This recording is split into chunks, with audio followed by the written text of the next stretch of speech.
Assalomu alaykum hurmatli ishqiboz. Infotime kanaliga xush kelibsiz. Bugungi dasturimizda Shomurodov muxlislariga murojaat yo'lladi. Osiyo futbol konfederatsiyasi 2031-yilda bo'lib o'tadigan Osiyo Kubogi mezbonligiga ariza topshirgan nomzodlar nomini rasman ma'lum qildi.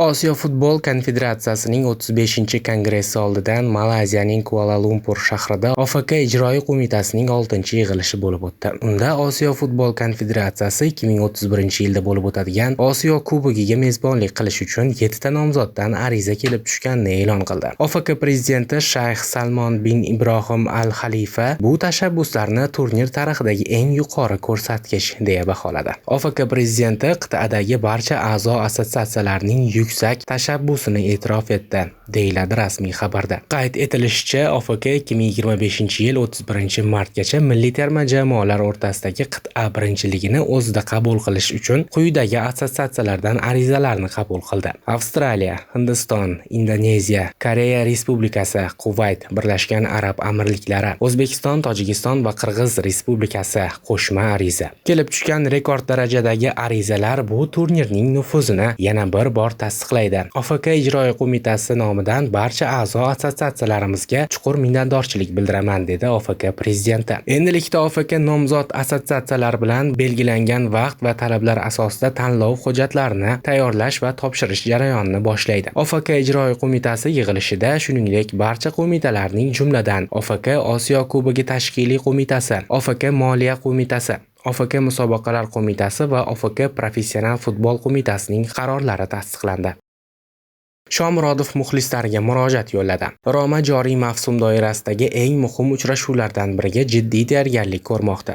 Bo'rilar 13-aprel kuni A Seriyaning 32-turdan o'rin olgan Rim derbisida Lazio bilan to'qnash keladi. Har ikki jamoa o'yinlarini o'tkazib beradigan Olimpico stadionida bu gal Lazio futbolchilari mezbon sifatida maydonga tushadi. Roma uchun bu bahs kamida 3 jihatdan muhim. Birinchidan, Claudio Ranieri futbol murabbiyi sifatidagi faoliyatini yuqori notada yakunlab, boshqa yashil maydonga chiqmoqchi emas. Ikkinchidan, bir shahar sharafini himoya qilayotgan ikki qudratli jamoaning o'zaro to'qnashuvi doimo muxlislar va mutasaddilar diqqatini o'ziga jalb qilib keladi. Uchinchidan, musobaqa jadvalining 6 va 7 pog'onalarida joylashgan Lazio va Roma Yevropa Chempionlar Ligasi yo'llanmasi uchun kurashda to'g'ridan-to'g'ri raqobatchi hisoblanadi. Claudio Ranieri shogirdlari uchun chempionat oxirigacha Lazio, Verona, Torino, Inter, Fiorentina, Atalanta va Milan bilan bo'ladigan 7 ta bahs final darajasidagi to'qnashuv bo'ladi. Ayni paytda tajribali murabbiy bor e'tiborni Lazioga qaratgan. Men birinchi davra uchrashuvidagi derbida g'olib chiqqanimizdan mamnunman, biroq u o'yin ortda qoldi.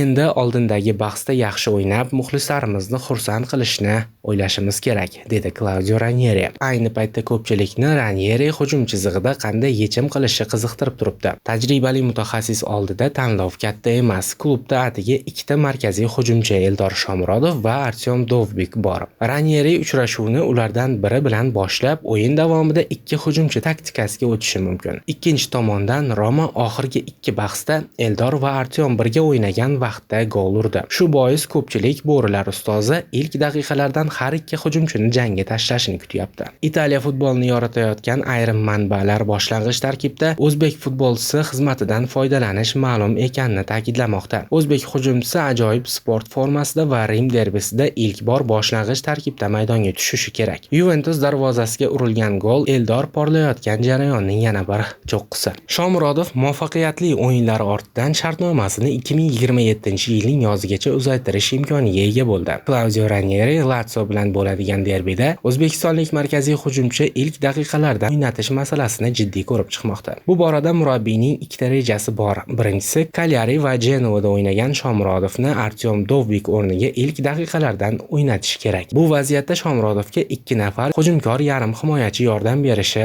talab etiladi. Ikkinchi variantda har ikki forvardni birga o'ynatish lozim. Xususan Lecchiga qarshi bahsda Eldor va Artyom 72-84 daqiqalar oralig'ida atiga 12 daqiqa 1 ga o'ynadi va yagona gol mana shu vaqtda kiritildi. Yuventus bilan bahsda Shomurodov zaxiradan bellashuvga qo'shilganidan 4 daqiqa o'tib to'p kiritdi. Bu paytda Dovbik maydonda edi. Hammani Claudio Ranieri qanday qarorga kelishi qiziqtirmoqda deb yozadi Siamala Roma IT sayti eksperti Lorenzo Sassi. Ta'kidlash joizki, Eldor Shomurodovning o'zi ham poytaxt derbisiga katta ishtiyoq bilan tayyorgarlik ko'rmoqda. 29 yoshli forvardimiz ijtimoiy tarmoqdagi sahifasiga mashg'ulotlardan suratlar joylab, muxlislarga bu hafta bizni derbi kutmoqda deb murojaat qoldirdi. A Seriyaning 32-turdan o'rin olgan Lazio hamda Roma o'rtasidagi derbi 13 aprel kuni bo'lib o'tadi. Olimpiko stadionidagi bahs Toshkent vaqti bilan 23:45 da boshlanadi. Siz nima deb o'ylaysiz, qadrli ishqiboz? Fikringizni izohlar bo'limiga yozib qoldiring. Kanalimizga obuna bo'lishni va like bosishni unutmang.